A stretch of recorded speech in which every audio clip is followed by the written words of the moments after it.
আসসালামু আলাইকুম রহমতুল্লাহি ওয়া বারাকাতুহু। প্রিয় দর্শক, ইএলটি ও শুভেচ্ছা চ্যানেল থেকে দেশ বিদেশের সামনে পিছিয়ে যারা আছে সকলকে আমার অন্তঃস্থল থেকে অভিনন্দন জানাই এবং নতুন একটি ভিডিও নিয়ে আপনাদের সামনে হাজির হলাম। আমি চাই আপনারা উপকৃত হন এবং আপনার উপকৃত হলেই আমার নিজেকে খুব ধন্য মনে হয়। আসছি লেকচার 5 নিয়ে। আমরা কেন এই কথাটা লিখেছি আর শখটা আমি মজাই নিই, তার কারণ হলো এই কথাটা এখনও লেখা আছে, কারণ এখানে তো আরেকটা চলে যাবে।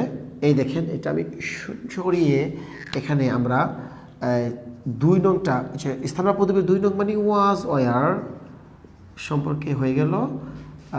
ঠিক এখানে আর হয়ে থাকবে না, ছিলাম।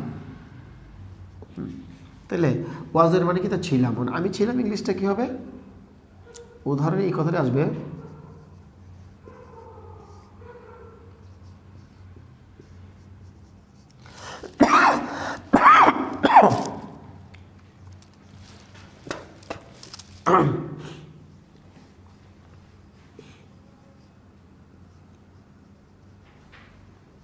আমি সরাইল ছিলাম,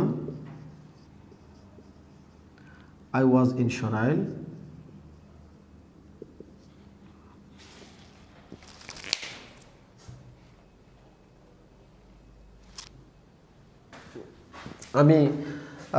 আমি সরাইল ছিলাম, আই ওয়াজ ইন সরাইল। আমি ঢাকা ছিলাম, আই ওয়াজ ইন ঢাকা। বুঝতে পারলেন? তো এখানে যদি আমরা হয় তাহলে উই ওয়ার হবে। হ্যাঁ, যেখানে আর আছে এখানে ওয়ার হবে, মনে রাখবেন। যেখানে সকে আর ছিল এখানে সব ওয়ার, যেখানে ইজ ছিল এখানে ওয়াজ, যেখানে আর ছিল সব ওয়ার, যেখানে ইজ ছিল এখানে ওয়াজ। কথা মনে রেখেন, শখের মধ্যে যেখানে আর ছিল এখানে ওয়ার, যেখানে ইজ ছিল এখানে ওয়াজ হবে। ঠিক আছে? এখন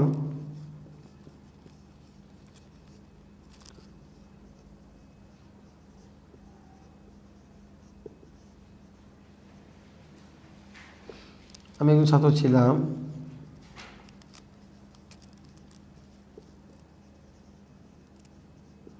আই ওয়াজ এ স্টুডেন্ট।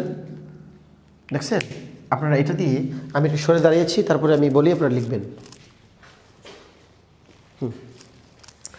আমি সরাইল ছিলাম, আই ওয়াজ ইন সরাইল। আমি ঢাকা ছিলাম, আই ওয়াজ ইন ঢাকা।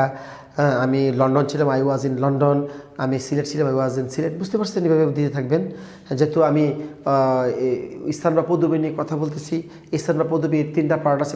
প্রথম 1 নং হলো প্রেজেন্ট টেন্সে, 2 নং হলো পাস্ট টেন্সে, 3 নং হলো ফিউচার টেন্সের। আমরা লেকচার 6-এ 3 নং নিয়ে আসবো কথা।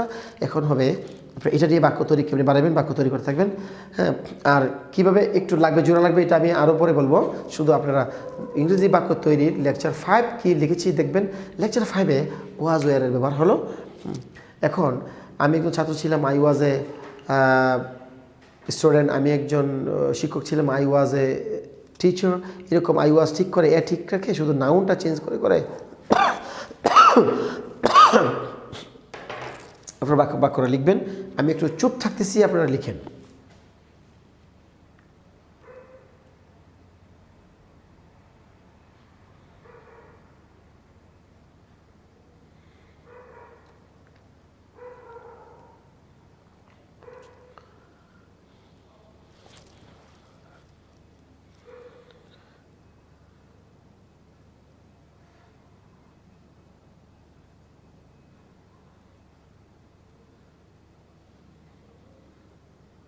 প্রিয় দর্শক, আরেকটা বিষয়ের কথা বলছি। আপনারা এই লাইনটা, হেডলাইন্সটা কথা মনে রাখবেন। ইংরেজি বাক্য তৈরি, থাম্বনেইলে সব ইংরেজি বাক্য তৈরি, ইংরেজি বাক্য তৈরি, এই কথাটা থাকবে লেখা।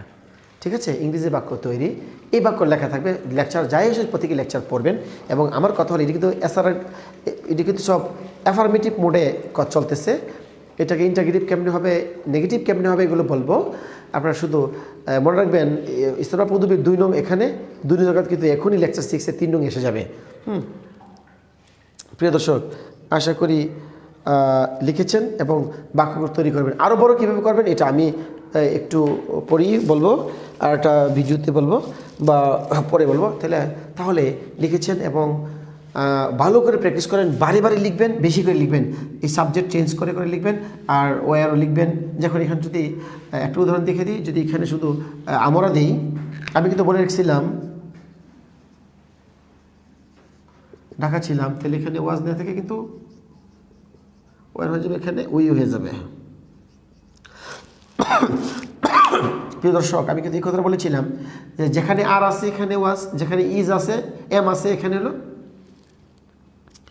যেখানে এম আর ইজ আছে এখানে হলো ওয়াজ, যেখানে আর আছে এখানে কী হবে ওয়ান। শখের মধ্যে লেকচার 4-এ, হ্যাঁ লেকচার 4টা ফলো করবেন আর এটা আগে বসিয়ে ফেলবেন আমার লেকচার অনুসারে। তাহলে লেকচার 5 থেকে বিদায় নিচ্ছে চাচ্ছি। আসসালামু আলাইকুম রহমতুল্লাহি বারাকাতু। সাথে থাকবেন, একজনকে আরেকজনকে পড়তে বলবেন, পড়াইবেন, নিজেও পড়বেন, আমি উপকার হব, আপনি উপকার হবেন। আসি তাহলে, খোদা হাফেজ।